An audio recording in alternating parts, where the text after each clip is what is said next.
मायावती, ये वो नाम है जिनके बिना भारत की वर्तमान राजनीति अधूरी है। हालांकि बीते 4-5 बड़े चुनाव में उनकी पार्टी का प्रदर्शन खस्ताहाल रहा है। ऐसे में बड़ा सवाल ये है कि क्या 2024 के चुनाव में वो और उनकी पार्टी उभर कर आएंगे या 2024 का चुनाव मायावती का आखिरी चुनाव होगा। इन बेहद अहम सवालों की तरफ लौटेंगे, लेकिन सबसे पहले बात करते हैं अभी के हालात की। अभी के हालात ये हैं कि 2024 में होने वाले पीएम के चुनाव को लेकर यूपी की सीएम रही मायावती का स्टैंड साफ नहीं है। जनरल इलेक्शन में मुश्किल से 9 महीने का समय रह गया है। बावजूद इसके मायावती ना तो बीजेपी वाली एनडीए के साथ हैं और ना ही कांग्रेस वाली इंडिया के साथ। अच्छा, अगर इस स्टोरी में आप कांग्रेस वाले इंडिया का नाम पहली बार सुन रहे हैं तो आपको बता दें कि कांग्रेस की लीडरशिप वाले जिस गठबंधन का नाम पहले यूपीए हुआ करता था, अब उसका नाम इंडिया हो गया है। इंडिया माने Indian national developmental inclusive alliance. इस अलायंस में 26 पार्टियां हैं और मायावती इसका हिस्सा नहीं है। और जैसा कि मैंने आपको बताया कि वो एनडीए का हिस्सा भी नहीं है। मायावती क्या करेंगी ये कहना मुश्किल है, क्योंकि वो मीडिया से सीधे संवाद नहीं करती।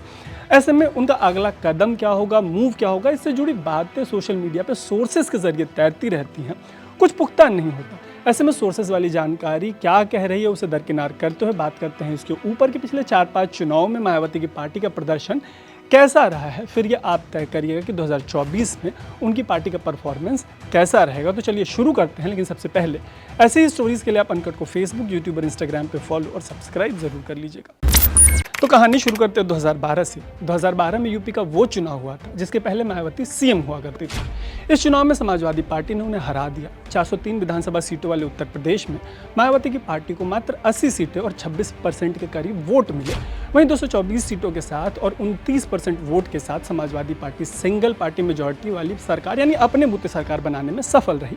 समाजवादी पार्टी की ये सरकार 2017 तक चली। हालांकि 2017 से पहले ही 2014 में यूपी में नरेंद्र मोदी की आंधी थी और आंकड़ों में इस आंधी का सबसे ज्यादा नुकसान मायावती की बहुजन समाज पार्टी को हुआ।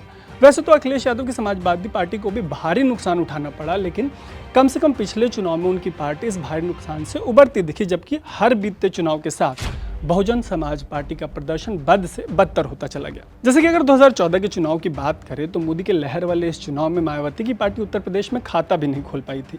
यह तब हुआ था जबकि मायावती की पार्टी को 20% के करीब वोट्स मिले थे। वहीं अगर 2017 के विधानसभा चुनाव की बात करें तो मायावती की पार्टी को 22% से ज़्यादा वोट्स मिले थे, लेकिन ये वोट्स भी बेहद कम सीटों में कन्वर्ट हो पाया और उनकी पार्टी को 403 में से महज 19 सीटें मिली थी। 2017 वाला चुनाव भी यूपी में मोदी लहर का चुनाव था। इस चुनाव में यूपी में बीजेपी को 312 सीटों के साथ पहली बार अपने बूते बहुमत मिला। इसी चुनाव में 2012 से 2017 तक यूपी में सरकार चलाने वाली समाजवादी पार्टी मात्र 47 सीटों पर सिमट गई थी। लेकिन 2012 में पहली बार समाजवादी पार्टी और 2014 में बीजेपी से मिले इन झटकों से मायावती की पार्टी 2017 में भी उबर नहीं पाई। हालांकि 2019 के आम चुनाव में ऐसा लगा कि मायावती की पार्टी इन झटकों से उबरने की ओर बढ़ रही है। दरअसल 2019 के चुनाव में 80 लोकसभा सीटों वाले उत्तर प्रदेश में मायावती की पार्टी के 10 सांसद जीतकर संसद पहुंचे।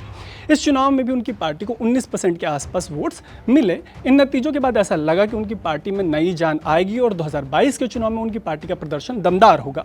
अपने व्यूअर्स के लिए अनकट इस चुनाव को ग्राउंड जीरो यानी जमीन से लेकर सोशल मीडिया तक कवर कर रहा था। 2022 वाले चुनाव में शुरुआत से ही टक्कर बीजेपी बनाम समाजवादी पार्टी हो गई। अनकट और जमीन पर इस इलेक्शन को कवर कर रहे तमाम जर्नलिस्ट इस बात को लगातार डिस्कस कर रहे थे कि मायावती की पार्टी अपना चुनावी कैंपेन कब शुरू करेगी, इसमें इतनी देर क्यों कर रही है। अच्छा, इस देर का आलम ऐसा था कि जहां बाकी पार्टीज ने जमीन से सोशल मीडिया तक अपने कैंपेन को 2021 के जुलाई-अगस्त के आसपास से ही शुरू कर दिया था, वहीं मायावती की पार्टी की पहली रैली 2022 की फरवरी के पहले हफ्ते में हुई। इस रैली में भी वैसी जान नहीं दिखी। मतलब काडर वाली पार्टी बीएसपी की इस रैली में मुट्ठी भर लोग आए थे, एंट्री भी रिस्ट्रिक्टेड थी और तमाम तरीके की पाबंदियां लगी हुई थी। इतना लेट कैंपेन शुरू होने के बाद ये मान लिया गया था कि बसपा ने 2022 के विधानसभा चुनाव को लेकर हाथ खड़े कर दिए, गिव अप कर दिया। कुछ तबकों में तो ये बात तक हुई कि अंदर खाने बीजेपी और बीएसपी की आपसी अंडरस्टैंडिंग है। इस चुनाव के दौरान मायावती भी सिर्फ समाजवादी पार्टी पर हमले करती रहीं, कांग्रेस को भी लपेटती रहीं। बीजेपी पर उनके हमले बेहद हल्के फुल्के रहे। एनालिसिस ये निकलकर सामने आई कि हो सकता है कि मायावती को पिछले 4-5 चुनाव में जितने वोट मिले हैं उसी कंपैरिजन में उनको 10% के करीब वोटों का नुकसान हो और इसका सीधा फायदा बीजेपी को और खामियाजा समाजवादी पार्टी को उठाना पड़े। जब नतीजे आए तो ये सही निकला। 2012 से जिस मायावती की पार्टी को 20% के करीब वोट्स मिलते आए थे, उस पार्टी को इस चुनाव में 22 के चुनाव में मात्र 13% वोट मिले।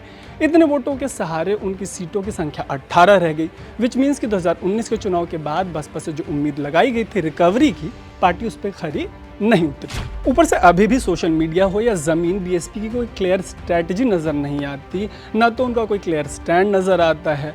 इससे कोई इनकार नहीं कर सकता कि बीएसपी कार्डर बेस्ड पार्टी है और मायावती को लेकर उनके वोटर्स में जिस तरीके का कमिटमेंट है, उसे देखते हुए लार्जर कमेंट्री यही रही है कि मायावती को बस ठान लेने की दरकार है। अगर वो ज़मीन पर उतरती हैं तो उनके वोट बेस को रिवाइव होने में कोई दिक्कत नहीं होगी। और अगर जाते जाते अलायंस की बात करें तो उनकी पार्टी ने राज्य में अपने कट्टर विरोधी समाजवादी पार्टी तक से अलायंस किया है। 2019 के नतीजे बताते हैं कि इस तरीके के अलायंस का उनकी पार्टी को फ़ायदा और अखिलेश की पार्टी को नुकसान हुआ था। ऊपर से बीजेपी और कांग्रेस दोनों के ही अलायंस अभी शेप ले रहे हैं।